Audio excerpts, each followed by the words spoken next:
दुनिया भर में जब अमेरिका अपने टैरिफ वॉर और व्यापारिक दबाव के जरिए भारत को झुकाने की कोशिश कर रहा, ठीक उसी समय भारत ने इतिहास रच दिया। अप्रैल से जुलाई 2025 के बीच भारत का माल निर्यात चीन को 20% की जबरदस्त छलांग के साथ 5.76 अरब डॉलर पर पहुंच गया। जी हां, और इसमें सबसे मजेदार बात यह है, और भारत का ये मेड इन इंडिया माल देखकर चीन के राजदूत तक झूम उठे और एक्स पर गर्व से आंकड़े शेयर करने लगे। आज के इस वीडियो में हम आपको बताएंगे भारत के कौन से प्रोडक्ट चीन में बम्पर बिके, अमेरिका के टैरिफ वॉर को कैसे मिला चीन से करारा जवाब, और कैसे ये आंकड़े भारत की बढ़ती वैश्विक ताकत को दिखाते हैं। तो चलिए शुरू करते हैं भारत के बम्पर निर्यात की कहानी।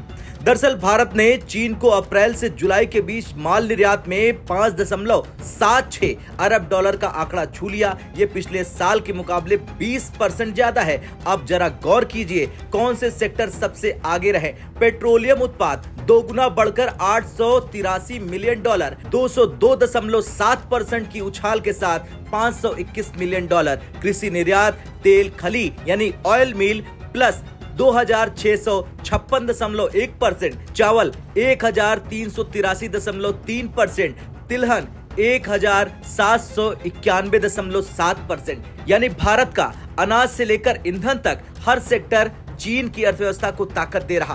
पेट्रोलियम यानी कि भारत का एनर्जी सेक्टर, पिछले कुछ समय से भारत ने सिर्फ अपनी रिफाइनिंग क्षमता ही नहीं बढ़ाई, बल्कि दुनिया को दिखाया कि वो सिर्फ उपभोक्ता यानी कि कंज्यूमर नहीं, बल्कि बड़ा सप्लायर भी है। इस बार पेट्रोलियम निर्यात दोगुना होकर 883 मिलियन डॉलर पहुंच गया। चीन जैसे बड़े इंडस्ट्रियल देश को भारत का तेल मिलना ये सिर्फ व्यापार ही नहीं, बल्कि रणनीतिक सफलता भी है। भारत लंबे समय तक चीन से इलेक्ट्रॉनिक सामान खरीदने वाला देश माना जाता था, लेकिन अब कहानी पलट रही। भारत ने इलेक्ट्रॉनिक सामान का 521 मिलियन डॉलर का निर्यात किया चीन को, और ये निर्यात 202.7% बढ़ा है। यानी भारत धीरे धीरे मैन्युफैक्चरिंग हब बनता जा रहा। मोबाइल पार्ट्स, कंपोनेंट्स और स्मार्ट डिवाइसेस का निर्यात साफ दिखाता है कि भारत अब मेड इन इंडिया को चीन तक बेच रहा है।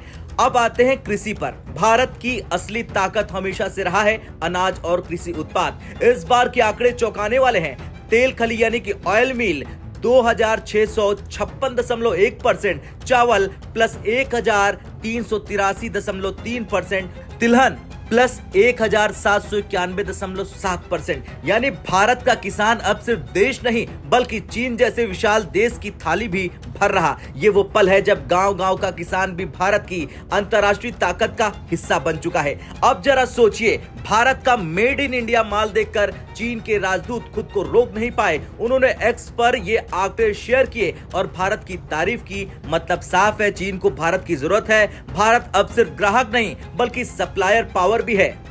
इधर अमेरिका लगातार भारत पर टैरिफ और ट्रेड वॉर का दबाव डाल रहा, लेकिन भारत ने दिखा दिया कि वो किसी एक देश पर निर्भर नहीं है। अमेरिका को झटका देते हुए भारत ने चीन को अपना सबसे बड़ा व्यापारिक पार्टनर बना लिया। यानी भारत अब संतुलन की राजनीति खेल रहा। एक और अमेरिका से रक्षा और टेक्नोलॉजी पार्टनरशिप, दूसरी ओर चीन को माल की सप्लाई। ये आंकड़े सिर्फ व्यापार नहीं, ये भारत की बढ़ती वैश्विक ताकत का सबूत है। भारत अब दुनिया की सप्लाई चेन में अहम भूमिका निभा रहा। भारत का किसान और उद्योगपति दोनों ही वैश्विक मंच पर चमक रहे हैं। अमेरिका और यूरोप अब मानने पर मजबूर होंगे कि भारत को दबाना आसान नहीं। खैर, कुल मिलाकर अप्रैल से जुलाई के बीच भारत ने चीन को माल भेजकर दुनिया को दिखा दिया कि भारत सिर्फ खरीदार नहीं, बल्कि बड़ा सप्लायर भी है। चीनी राजदूत तक भारत की तारीफ में ट्वीट करने लगे और अमेरिका के टैरिफ वॉर को मिला मुंहतोड़ जवाब। अब वक्त है भारत के आत्मनिर्भर बनने का, और ये आंकड़े उसी दिशा में बढ़ते कदम हैं। जय हिंद।